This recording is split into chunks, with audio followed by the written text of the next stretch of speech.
Your life is hid with Christ in God.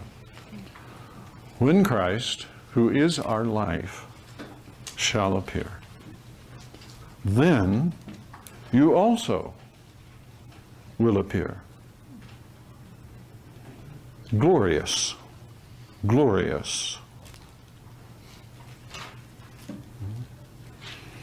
Now that's a particular landscape in which you live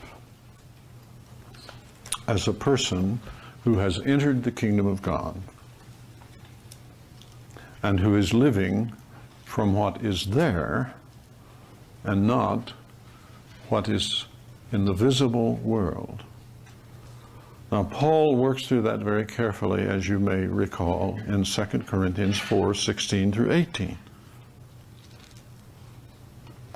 where he talks about the outward man perishing. And this is a part of that great passage where he introduces the contrast between the treasure and the vessel, and the knowledge of God through the face of Jesus Christ. Once you understand what that is, that's the treasure. The vessel is the outward environment in which you live, including your body. And if you look in the mirror, you begin to see that the outward man is perishing. Right? The body is like a house. No matter how well it's built, just give it time and it'll start to sag. That's the outward man. Now, Paul is also talking about the pressure of events. And he gives a list of the things that he was going through, and you see the two sides, the treasure and the vessel.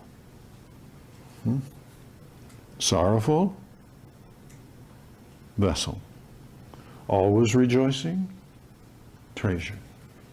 You know that passage now, and I tend to get immersed in passages and spend too much time on them for what I have to say to you, so I'll try to just say, now you know that passage, right? So you can work through that, and it'll help you a lot, because our life is a matter of a treasure in a vessel.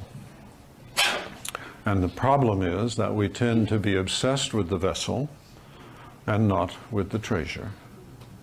A church that is struggling to survive, you might as well let it go. But that's one of the most traumatic things to Christians generally, to live through the death of a church, because they are not thinking in terms of what is above, where Christ is seated on the right hand of God. That's where the church is. Nobody sees the church but God. He's the one that sees it, and he's the one that runs it. And we have to keep that in mind when we are taking care of our little station, whatever that may be, or our big station. God is the one in charge. He's the landscape.